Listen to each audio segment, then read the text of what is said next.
when you were younger, you did a lot of work on Everything. everything. You read a lot. But since 50 years you say, I don't care. I am my own thinker, and whatever traditions you throw it out of the window. They're thrown out of my system, completely and totally, not just the theosophical background, but everything India stood for. Not only that, when so many people, scientists, nuclear physicists, psychologists, all of them come to see me, you know, and I don't accept anything that is born out of human thought. You see, it is most destructive, but we have a tremendous investment in the thought. You see, thought is the enemy of us all. Thinking, you say, is not, it sounds like you say it's a computer and we don't need it. We don't need it. This is automatic, it is so mechanical.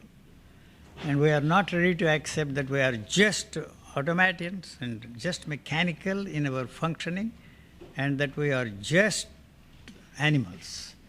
And the human animal is something extraordinary with an extraordinary intelligence, unparalleled in any living organism on this planet. But we have been made to believe that we are born for some grander and nobler purposes than all the other forms of life, and that everything that is there around us is created for our benefit.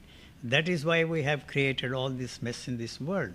So if human species wiped out from this planet, nothing is lost for this planet. You say humanity compared to ants or whatever. Yeah.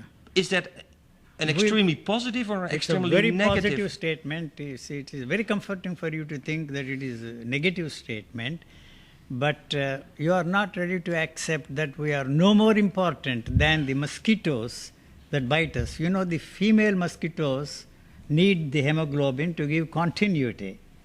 Male mosquitoes don't come anywhere near us. So our usefulness is only for the female mosquitoes.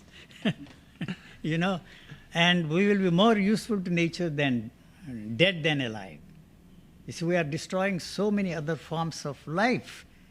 So you basically say that this homocentric thinking, yes, that is the idea that our brain is better than the brains of ants or mosquitoes, yes, now they have is a wrong way. Wrong way, and we are made to believe that that is so, and we have tremendous investment in those people who come up with these ideas, and we think that they know what they are talking about. They don't know what they are talking about. They are fooling themselves and fooling us all.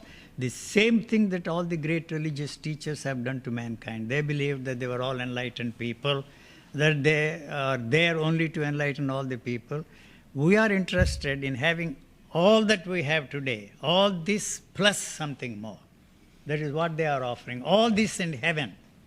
But there is no such thing as heaven, and we are not ready to accept this is all that is there, and we are not ready to accept the fact that all this is going to come to an end when what you call death occurs, you see. So you say there's, like what the Theosophical Society believes, there is afterlife.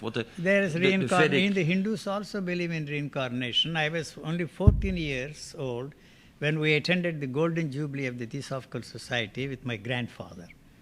And the Hindus believe in reincarnation, you see. And so when all this, there were about 3,000 delegates from all over the world. And when they first meet, you say, I am U.G. Krishnamurti, what is your name?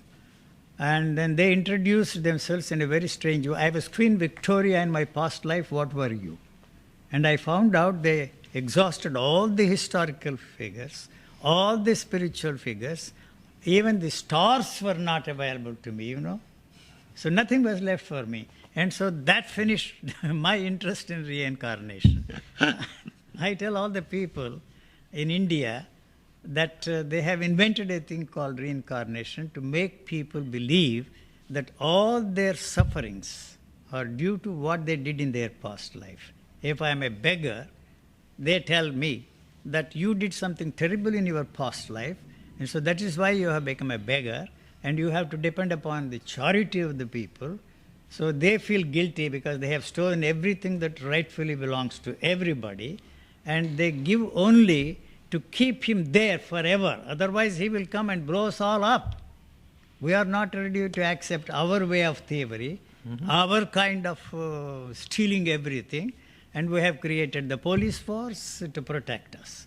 And if the policeman cannot protect me, I have an army, a navy, air force, and we have nuclear weapons to maintain our own status quo and our way of life and our way of thinking. And so they have invented such a clever thing to keep them where they belong. You see, you did something terrible in your life, and so you have to suffer in this life and make a virtue of that suffering. Okay, you say and you will be born again. Karma is only in this life. The karma is translated in a very strange way. Those who are talking about karma, they do not know actually what that word means. Karma means an action which is not a reaction. All our actions are reactions, born out of our thinking. So karma means is an action which is not a reaction. I don't know if I make myself clear.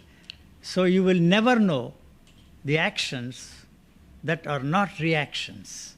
It is one unitary movement, you see.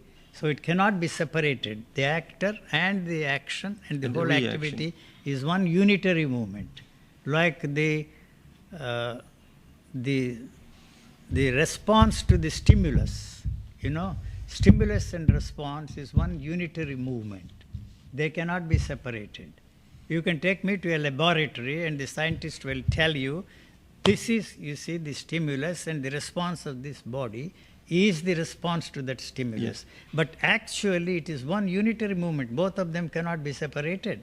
The knowledge that is given to us helps us to separate these two things and accept their logical statements. So you say karma is the continuity of An things? action which is not a reaction. Okay. So those actions are not the reactions. All our actions are reactions. I don't know if I make myself That clear. makes us automatic beings. We are.